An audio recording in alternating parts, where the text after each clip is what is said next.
How's it going, and welcome back to another video. And today I want to take a look at the monthly report, and I want to save this for its own video because there seems to be some interesting things that CIG is trying to prioritize, uh, mainly being 1.0. Okay, and I think that's pretty interesting because uh there seems to be an obvious shift in their direction and what they want to do in the vision. They want to clearly define what is Star Citizen, what that vision is, and nail down what this game is going to be. Now, that is a good thing and potentially a bad thing because one of the things that has made Star Citizen as successful as it has been is the potential of the game. Once you kind of nail down what the game is, you inevitably lose some of those people who realize that it's not what they wanted it to be. And that is going to be very key for what CIG shows off at CitizenCon. And we're going to get right into this video without further ado. There are a lot of things to go over, so I'm not going to take up too much of you guys' time. Okay, so AI features. So this is basically CIG now has this kind of environment where they can test the AI and build these behaviors kind of outside the main branch of the game, which is potentially important for things like mission givers and more kind of procedural NPCs that you might find and interact with around landing zones, because as you guys all know, we don't really interact with AI outside of combat. They kind of just look at you as you walk past them. They're like mannequins roaming around, and it's not very immersive. So here's hoping that a lot of the work that they're doing makes NPCs, not just combat ones, but all NPCs, more reactive to the player in the verse. AI tech. AI tech continue to improve how NPCs transition between servers, including serialized movement, requests, and navigation paths. They also updated navigation generation elements, including one relating to computing navigation islands and one used when exporting processes into object containers. Progress was also made on converting the Apollo Tools UI style, a new feature continued development too, which the team will share more about in the future, presumably at CitizenCon. Now, we all know the Apollo tool is kind of their internal tool in Star Engine to do a lot of the AI stuff, so that's very exciting. Navigation, when it comes to navigation islands, I think these navigation islands are kind of like hotspots where the NPCs can roam around, um, kind of like inside of bunkers, outside around bunkers. Now they added that, at different outposts and settlements in the verse, they're not really likely to get on a ship of their own volition and go to a moon, for instance, but they basically put an NPC at an outpost and they kind of stay at that outpost, but they still have the autonomy for that NPC to walk around that kind of navigation island. AI content. In August, the social AI designers joined the narrative team to form a larger group focused on improving the Star Citizen experience. As part of this, they began meeting with design and the creative directors to walk through various locations, looking for opportunities to clean up existing behaviors and add new ones. While many of the behaviors will be based on work done for Squadron 42, the expansive nature of the PU will require bespoke additions. AI combat is also in the process of reviewing locations throughout Pyro, ensuring the environment and behavior setups work correctly together and instill a sense of the intended narrative. The team also met with designers for an upcoming mission to provide support for some of the locations that will be visited by players, including applying believable behaviors to NPCs. Aside from outlining behavior improvements, the needs of For Star Citizen 1.0, narrative design kicked off several initiatives to determine the required tech and use cases for future social spaces. Okay, this is very interesting. This is what the community has been talking a lot of. This kind of, shift in direction for 1.0. This will ultimately lead to a vertical slice, showing off a gold standard social space with the level of interaction the game will aim for.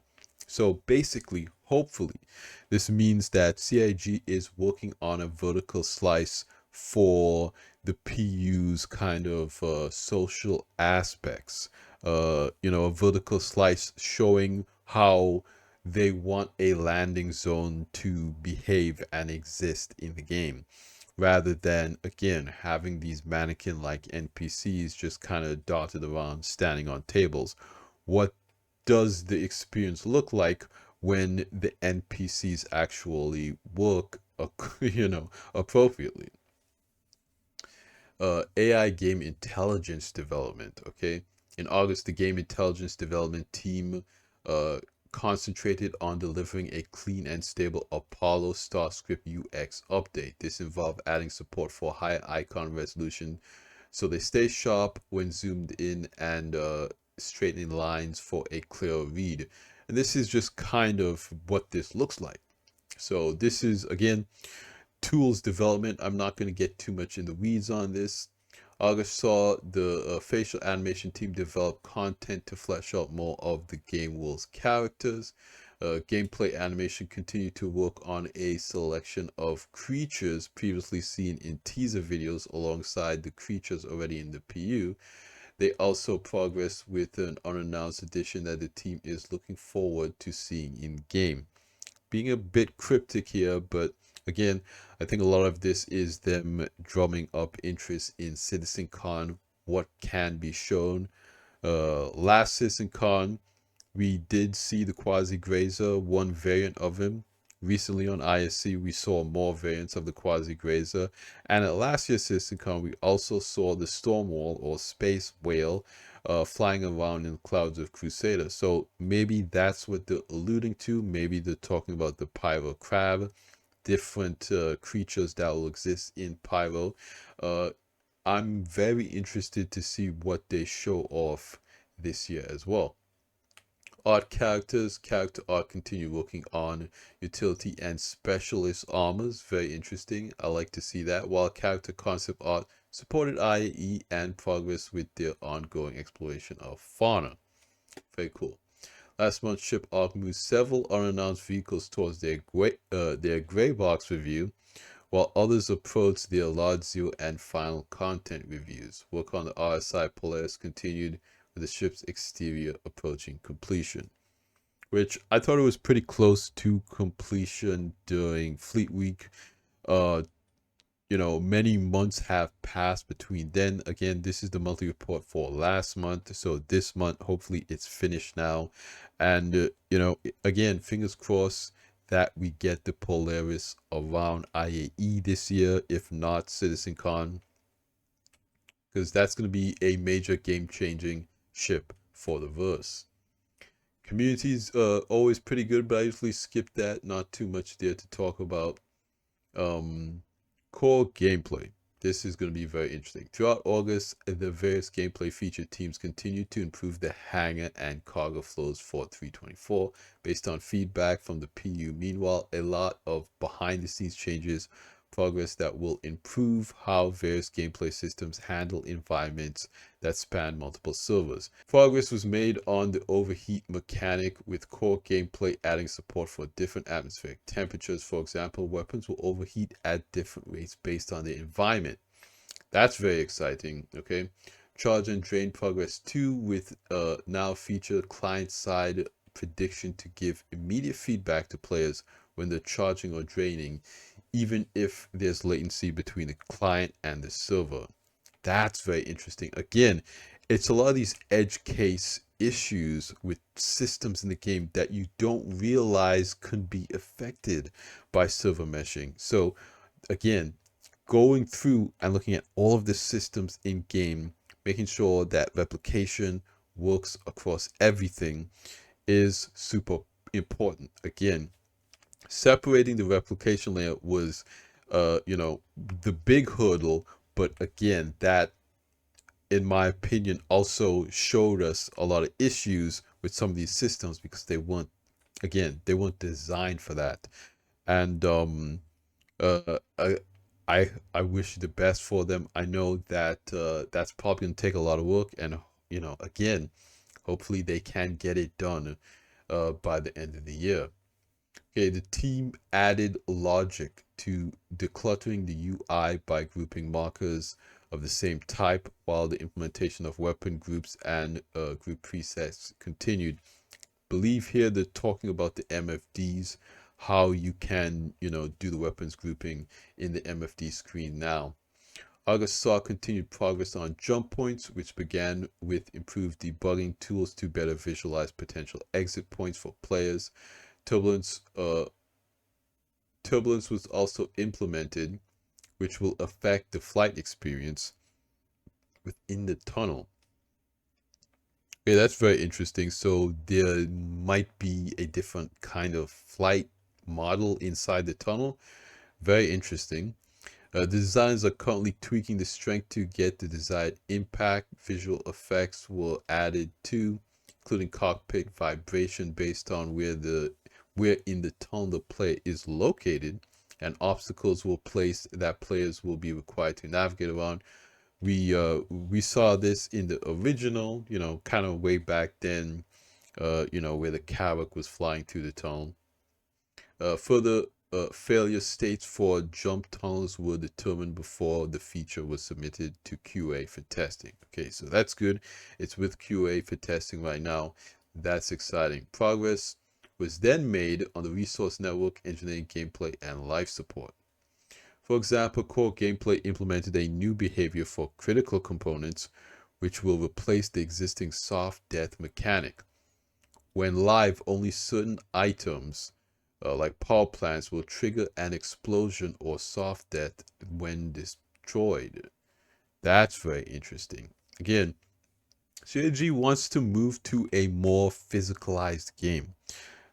With everything going on with the cargo patch update, now resource management, they also want to work in Maelstrom into the damage model with, everything that the components have to do in relationship to the ship blowing up. They want to make that process more tactile. And I think that's pretty good. The engineering screen was polished while a new room section UI was added for life support. The team also gave design the ability to control the total power output for multiple active power plants. This way, more power plants don't necessarily result in linearly increasing power production. Significant time was also dedicated to fixing stability issues and bugs following QA testing. July's work on radar scanning continued throughout August, with the team reviewing it in Arena Commander to assess the impact on the player experience and tune values to achieve desired effect. All good stuff. They also focused on closing out feature work for Delta signatures. Again, another thing that we saw with the MFD episode of aUEC, giving design more control over how to react to changes. Tasks were completed for audio signatures too. Core gameplay continues supporting transit in the run-up to the live release while adjusting how transit data is stored to lower the maintenance overhead on level design. Elsewhere, the team worked on the shot annunciator. It will turn red if someone targets the player and fires their weapon. Annunciators for weapons, power, thrusters, and shields were completed, while overheating and off states were implemented. Again, this is more MFD work. We saw a little bit of that on that aUEC. You'll kind of see these things light up when things happen. The ongoing mission system refactor progress, with the team fixing various issues causing existing behaviors to break or function incorrectly. The mission system can now run in minimal mode, allowing it to be included in the seeding service and upcoming mission factory service, which generates contracts. So this is kind of new. Again, what they said with server meshing is that they had to update the mission and transit systems.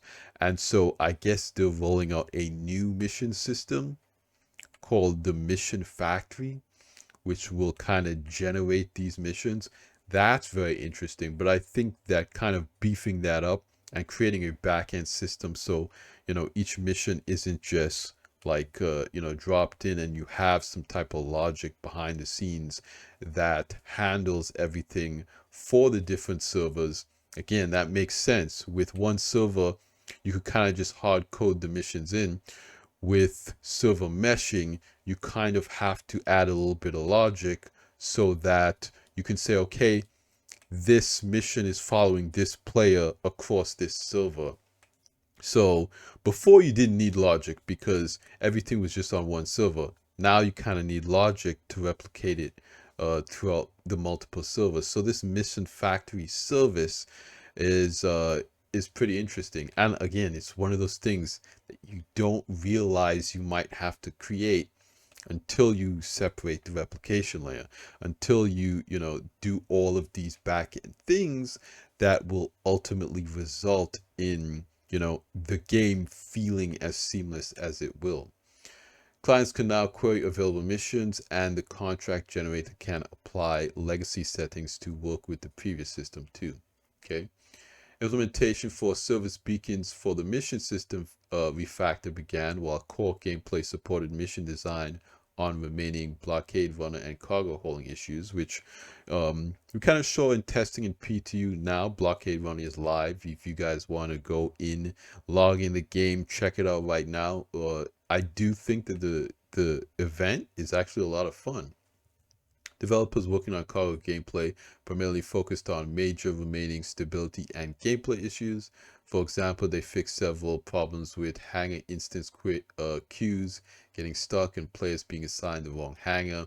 Functionality was also added to the instance interior manager to better support removing non-active hangar instances, which is really good. What essentially the developers said on Star Citizen Live was that the hangars are actually superimposed on top of each other, and there's some kind of clever tech that they got going on.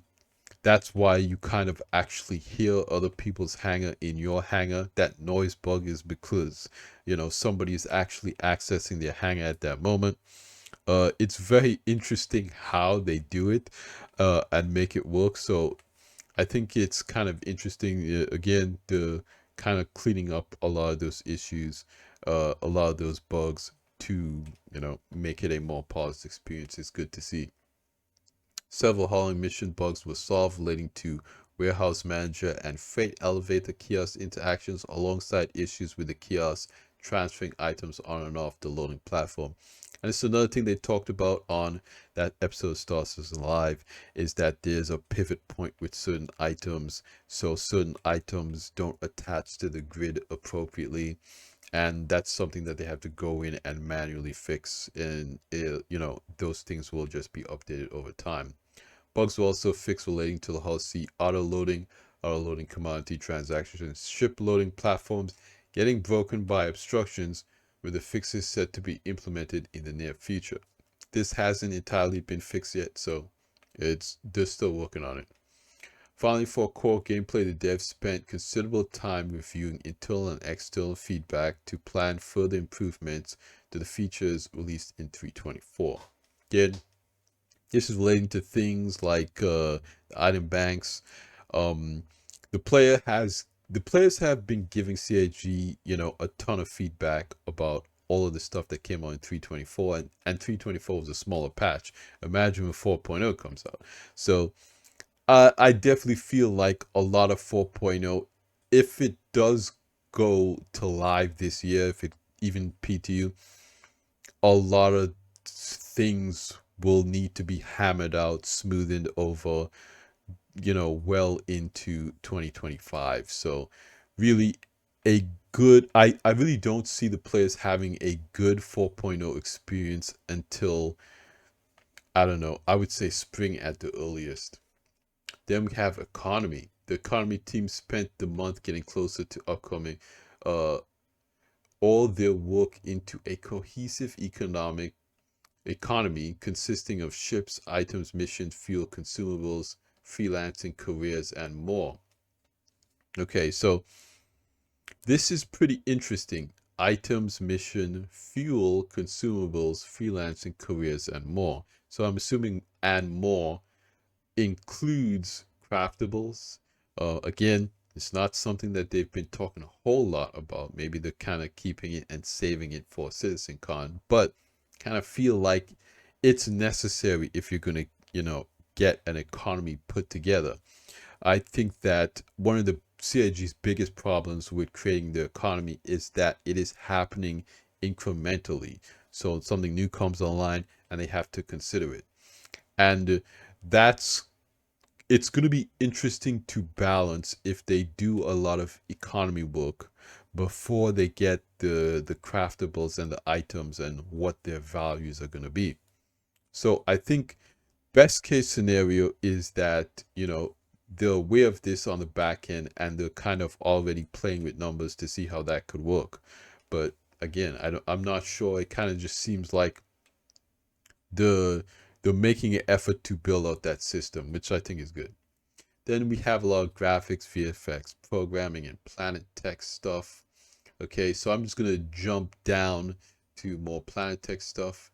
A new pull object climate concept and new terrain attributes were introduced, including geology and soil maps. Okay, very interesting. Planet Tech also spent part of August supporting the Montreal Tools team with location scatter tool, new terrain query API for large scale queries and extended, a lot of technical stuff there. Yeah, for Planet Tech V5, the team focused on enhancing terrain performance through a compute shader driven. And listen, all this stuff sounds pretty good, but can we get less rocks? Please, CIG, in Planet Tech V5, do something about the rock scattering on the planets. And I've said this before, if you can't give us hovercrafts, give like hover cars or whatever that can hover above all the rocks. Please get rid of the rocks. One of the two. In my opinion, if you give us a hover car, that's another thing that you can sell, right?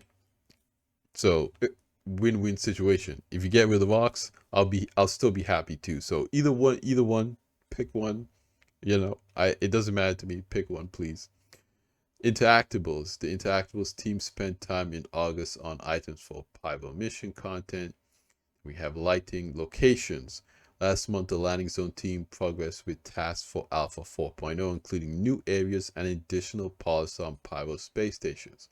Location team pressed forward with ground bases, moving the initial modules to gray box. Improvements were also made on several new location types coming with Pyro.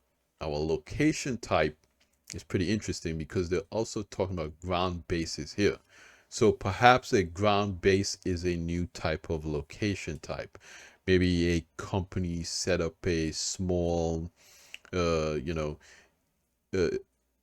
amount of structures. It's not exactly like an outpost because again, we have the original bunkers, we have the or underground facilities, then we have the distribution centers, then we have the settlements, then we have the forward operating bases, you know, these we have drug labs. So all of these things are kind of like uh different types of locations that can be on planets. So again, this ground base might be a different type of location type. Maybe it's like a UGF, but it's all above ground.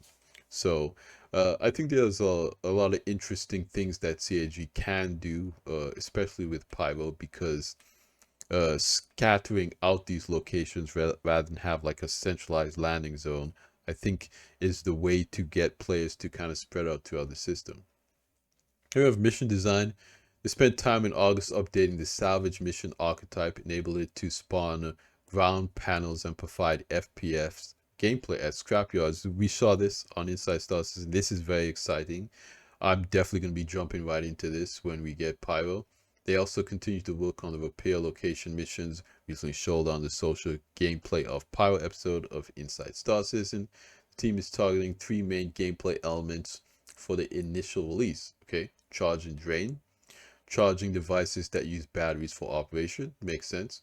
Replace component, replacing fuse in relays. We saw some of these fuses and relays in locations in Pyro already during the Pyro Playground playtest. Repair pipe, fixing damaged pipes using RMC. So I guess there'll be pipes and different things around these locations that have holes in them, and then we just cover them up with RMC with a little multi-tool. Sounds good as well. The team also continued to design resource gathering, including determining which commodities buyers in Stanton would want extracting from Pyro. Again, very interesting for the economic gameplay side of things to have certain commodities or items in Pyro that players in Stanton want to do what with. I asked you this question. Now, a lot of people saw that there were railguns in Pyro readily available to purchase. Maybe that's one of those things, items that is more common in Pyro, that is more rare in Stanton, items that is more rare in Stanton, or more common in Stanton and rare in Pyro, to kind of get that trade going between star systems and get players jumping between, because you know, a lot of people, they feel safe in Stanton. Maybe they just want to stay in Stanton for the entire gameplay session. They just want to go to Pyro to look at it. But having that gameplay there that encourages players to go to Pyro for certain things and go to Stanton for certain things will get more of that cross-pollination. They're also expanding the mechanic to include FPS resource gathering, which will be the first step towards basic MMO style fetch quests. Elsewhere, a new mission type progress with the team will discuss in a future update. So this cannot be understated here, okay?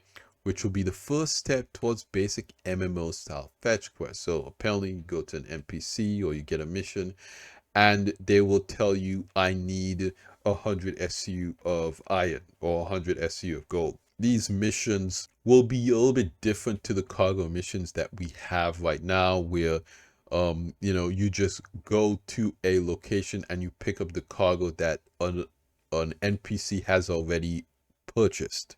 With these missions, you can decide how you gather these resources. Basically, if you want to pirate it off another player, if you want to mine the resources yourself, or if you want to buy it at a lower price in a different star system or on a different planet, and then provide it to this person at their quote. So let's say a NPC goes to you and is like, okay, I will buy iron for, you know, 7 SCU a unit, whatever. These are just made up numbers. And you go somewhere and you buy that iron ore for 5 you know, UEC a unit or whatever. So you make like 2 on each unit or whatever. That's kind of the idea of that. Or you could just mine that iron and it could be 100% profit. So that's very exciting. If it's not just resources, maybe it's items, maybe it's like, okay, I want this interesting piece of armor, get it to me whenever you can. And you know, maybe that's kind of more on the grand scheme of things. So I think that's very interesting. I think that's gonna be what a lot of people are interested in CIG talking more about at CitizenCon. Then we have narrative. The narrative team spent time last month working with design and branding to further develop the contested zones and enhance the gameplay that players will experience there. The team also made improvements to the cargo hauling missions and continued work on unannounced mission content that will be coming to Stanton and Pyro. Okay. The narrative design team focused on improving AI behaviors at settlements to give more natural feel to the NPCs that players will encounter there. They also fleshed out the new social AI testbed. Okay, lore was added to the website with Withy's Guide, Galactopedia, and the live with narrative team. Online technology, not too worried about that. Talking about easy anti-cheat, they did update the website and all that stuff. VFX is the last thing. Huge monthly report, a lot of exciting news in it. Again, CAG making efforts to move closer to uh defining what the vision is. Okay, and again, this will ultimately lead to players saying, okay, this is what Star Citizen is finally. It's a sandbox MMO, space game, simulator, space flight simulator, all of these things all rolled up into one. But at the end of the day, what does that experience look like? On a day to day, right now, it's just kind of making money. Defining a kind of clear role for the players, what you're expected to do to, I guess, quote unquote, win the game, be somebody, whether it's, purely sandbox survival, if it's player-based economy. CIG sitting us down and telling us, okay, this is what we want to make. This is the road that we're on now. I think that's going to be a big morale booster for the community, because we can finally start talking about that instead of talking about what it could be, what it can be. And of course, it's still going to be able to be whatever you want, depending on how you play it, because uh, the amount of immersion and physicalization that they want to put in the game, it's going to enable you to do a lot of things, just regardless of what kind of game they're building a game ultimately that gives you the tools and the power to write your own narrative in this overarching universe. And that's really what excites a lot of people about Star Citizen. It's not this kind of on rails experience. It has pockets of that when you do missions and you do other things like these dynamic events. We got Blockade Runner going on right now. But you don't have to involve yourself in any of that. You can go off and you can, camp on the surface of a planet all day if you want. And that's what makes Star Citizen really unique. So, longer video. Thanks for hanging out with me again, you guys. Really appreciate all the support on the videos you guys have been giving. The channel has been doing really well, and I appreciate that.